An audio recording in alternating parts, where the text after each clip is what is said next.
So break it down. What makes money good? so the thing with money, it's just like it's a tool, right? And been fortunate with my career to do quite well, and I kind of think of these different buckets, right? There's philanthropy, there's supporting young entrepreneurs, all the kind of things, and then the lifestyle bucket and random acts of kindness, different ways. And so gold's been this sort of store of wealth for many years.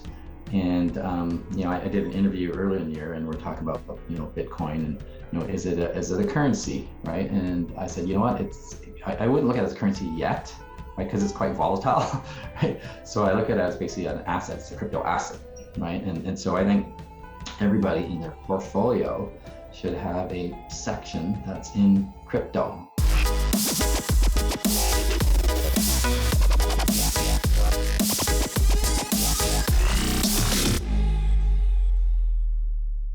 So Praveen, I think it must have been around 2017 last time we met up in person. I remember you purchased your first sort of crypto around that time. Mm-hmm. It was a crazy year for Bitcoin, crazy time for the crypto market and stuff. Yeah. What made you decide to purchase? My son. so our son Anish, he was probably 15 at the time or 14. But anyways, this is a funny story. So he's like, Dad, there's a thing called Bitcoin and blah blah blah, and I need an account to open so I can buy some. And so I'm a minor, and so I had to open an account in my name, and he had access to it. But he started with like $500 of his own money, and he kind of tripled it right away.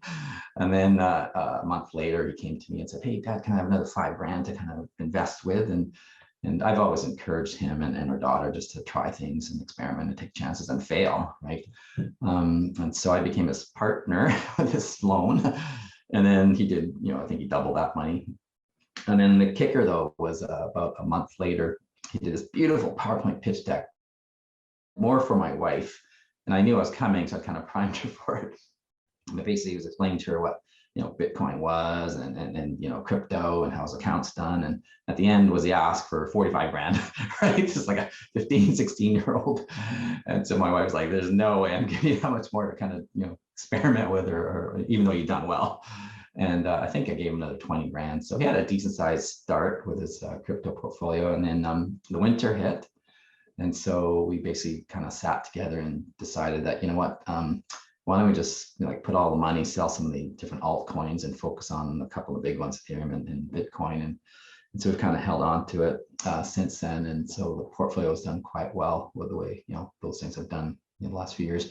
And then he continued to educate himself around some of the other alts. And so there was one in January that he bought. I can't remember the name, but he's done quite well on that one. So he's still quite actively following and doing things in the space. So yeah, it's kind of neat to see how he Maybe it was Solana or something like that that's done quite well since that time. Yeah. But one of the interesting things somebody shared with me is I think you've sort of said this, maybe, that you argue that Bitcoin beats gold as good money. Mm-hmm. So break it down. What makes money good?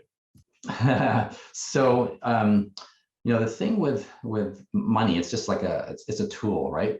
And been fortunate with my career to do quite well, and I kind of think of these different buckets, right? There's philanthropy, there's supporting young entrepreneurs, all the kind of things, and then the lifestyle bucket and random acts of kindness, different ways. And so gold's been this sort of store of wealth for many years.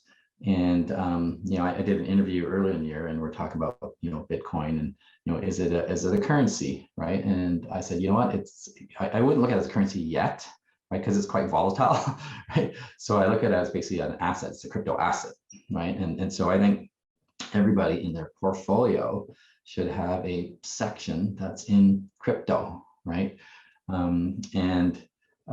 So you can try and buy it directly, but there's also other ways to own it, right? There's several public companies that are miners.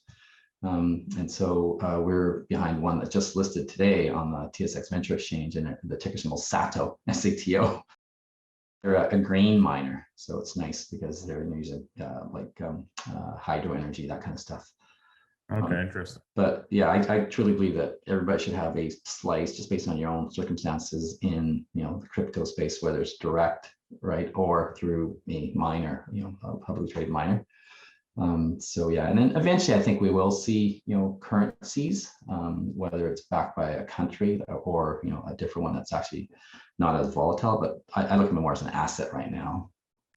Right. So stable coins are probably, we're suggesting that maybe you'll see more adoption and more usage as far as transactional Yeah. and being investment orientated. Yeah, exactly. And they trade like just like a stock, and you can drive yourself crazy watching them up and down, right? And so when I'm an investor in my companies and my stocks, like I'm thinking long term, and I think that's also the way to kind of invest in this space, versus like watching it every day and drive yourself crazy too when you see the volatility. Right? Yeah, for sure. So now I know, Praveen, social impact is a big consideration for you. I need your thoughts on something. I recently saw, I'm going to read this actually from a report from Deloitte. It says less than 500,000 millennials and Gen Z see businesses as a force for good in society. And then a majority said they thought businesses had no ambitions beyond profitability. What do you think of these stats? I think they're off and wrong. And so, like I started my social impact ESG journey 20 years ago when it wasn't even a word or a trend. And there's a long story behind that just quickly. But, like when I was in my 20s, my first company was a land-based casino company, right? And so we helped start these First Nation casinos in California. And wind the clock forward, the way I phrase it was three things. One, just through agent experience, learning that just because something's legal doesn't mean it's good or right. Right. So you were pitching me a casino deal, and no disrespect to many people that make their living in a legal industry, right? It just doesn't fit our values because there are going to be some people that are going to be hurt along the way, right? With addiction, whatever. And the second factor was the lens of becoming a parent. And I found it really impacted how I looked at not only business, but the planet, because all of a sudden you got these beautiful people in your life and you're thinking about how do you make the planet better for them and future generations, and use business as a tool to create sustainable change. Because charity and philanthropy is important and needed.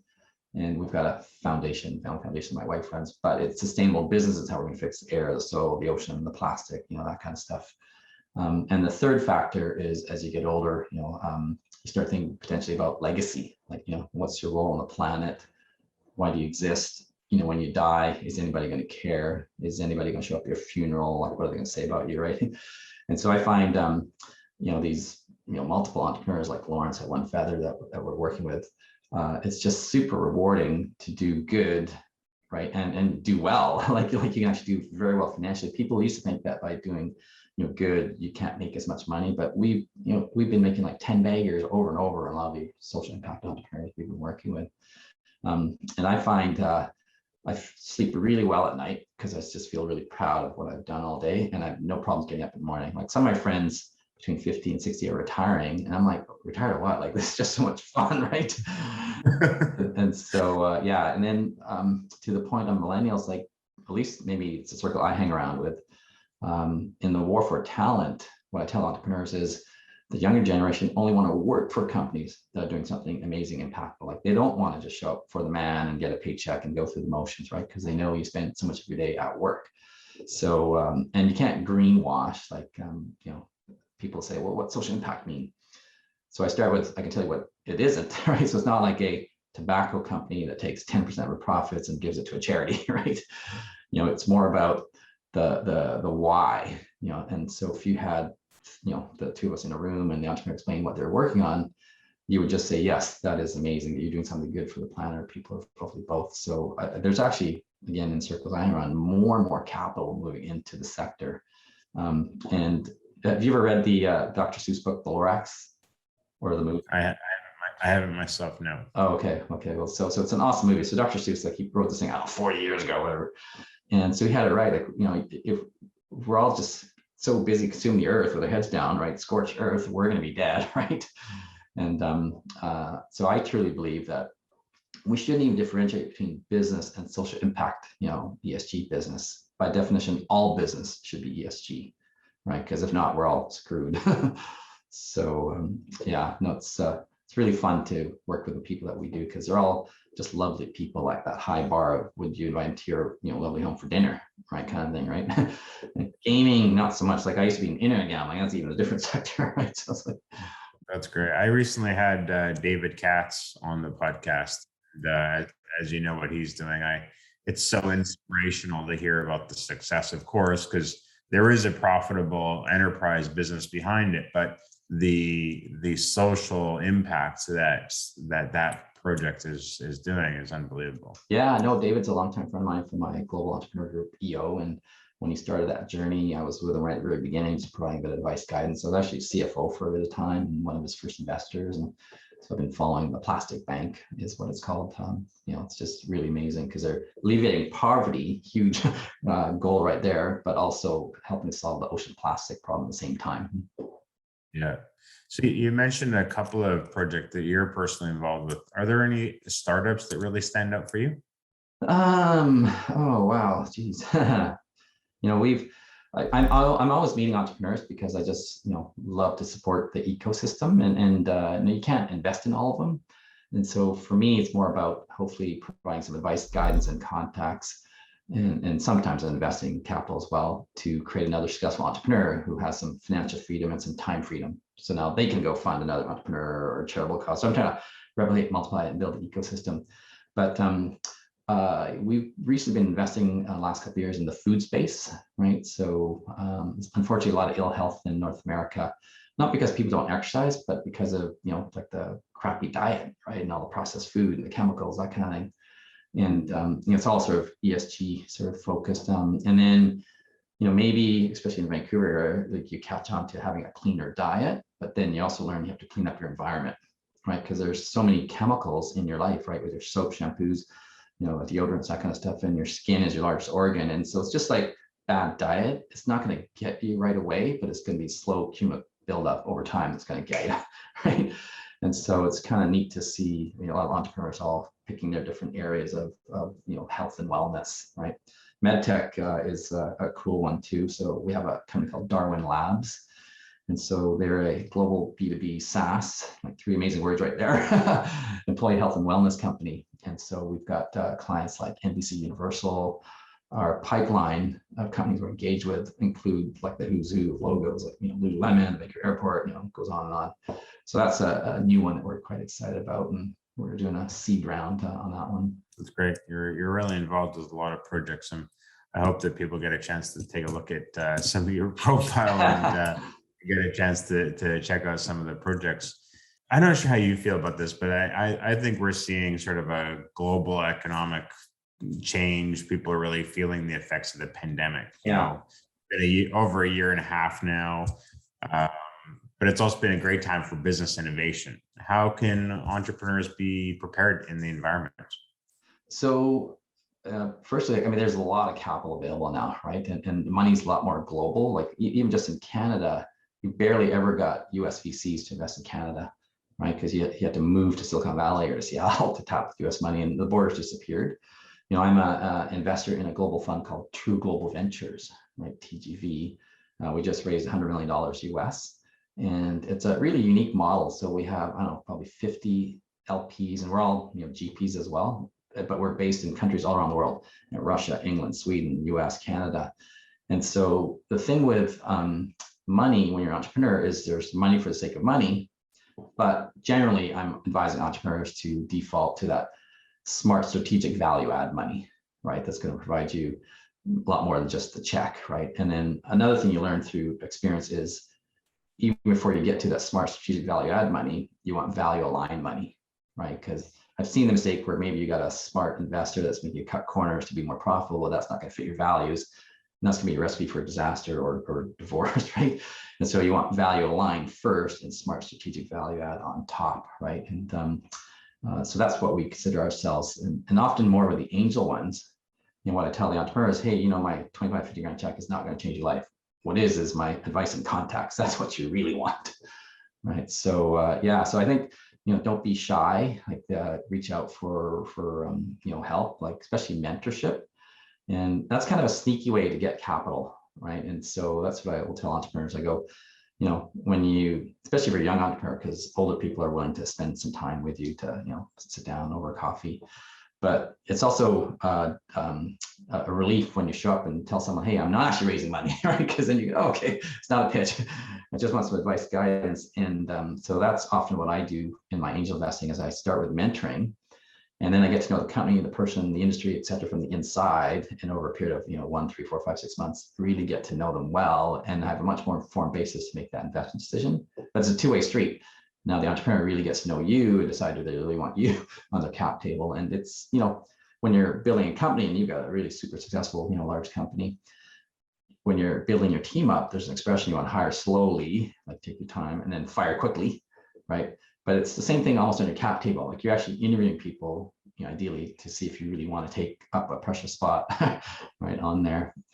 But yeah, it's as I said earlier, exciting time for entrepreneurs, and just kind of go for it.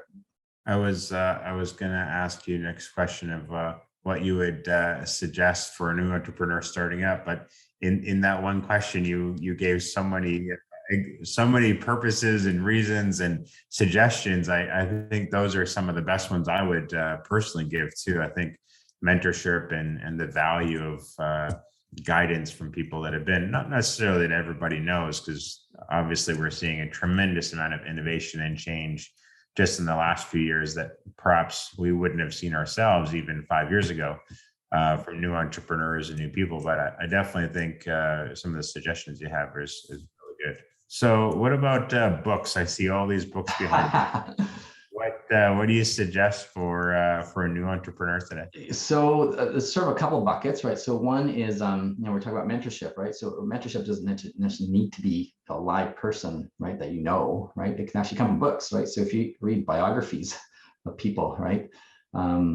Older ones or current ones, so it's a great way to kind of just, get lessons from other people. And, there's a professional speaker that I used to read, and he had an expression that pioneers, right? Like they got shot because they had, arrows in their backs, right? And so you don't need to blaze your own trail. Like basically you just want to copy what someone else has done and maybe tweak it, right? And so like success leads tracks, as I said, right? And there are some really good books. Like I've helped write a couple of books. I'm working on my own book. The title of my book is called Do You Want an Ordinary Life or an Extraordinary Life? And it's more of a journal for our kids, right? Kind of life advice stuff. And so it's a lot of things I've learned in my 56 years on the planet, plus sort of the best of some of these other books and speakers I've met and put into sections like life experiences, health and wellness and finance and investing. So it's sort of a work in progress. So it's not really to publish and make money, but eventually I'll sort of have a manuscript that I can hopefully leave behind. One of the books I am really proud of that I helped write is a friend of mine, Peter Thomas. So he's a successful real estate entrepreneur. And so his book is called Life Manual, and you have a second one called Be Great. And in both of them, I write a chapter on building a personal brand and using the value of integrity as a cornerstone to build your personal brand. Because, just like companies have brand, we have brands, especially these days, because you're not, leaving university or, starting your work career and being in this job for like 20 years, like maybe your parents did, right? Now, by the time you're 30, you probably have 4 or 5 jobs. So your brand is moving with you as you move around, right? And there's sort of 2 sort of integrities that I talk about. So there's that internal integrity, which is being true to yourself and your values, right? It's the old, how do you act when nobody's watching? Like if I tell my kids, you shouldn't litter, if I'm in the forest, I shouldn't litter, right? And there's that external integrity, which is, saying what you mean and doing what you said you're going to do, right? Like keeping your promises. And even better, it's an acronym that I spell UPOD, that I pronounce UPOD, which stands for under promise and over deliver, right? As opposed to OPUD, which is the opposite, over promise and under deliver, which unfortunately can be human nature, because you tell people what you think they want to hear to please themselves and yourself, and you set yourself up for disappointment. Right. So, and I used to use these acronyms and expressions so often I've actually trademarked them. So I own the trademarks on all 4 of those things. But yeah, to me, it's such a key important part of life to properly set and manage expectations so you can UPOD all over the place. As simple as something as, hey, I'm going to return your phone call, next Monday, and you phone the person like today, right?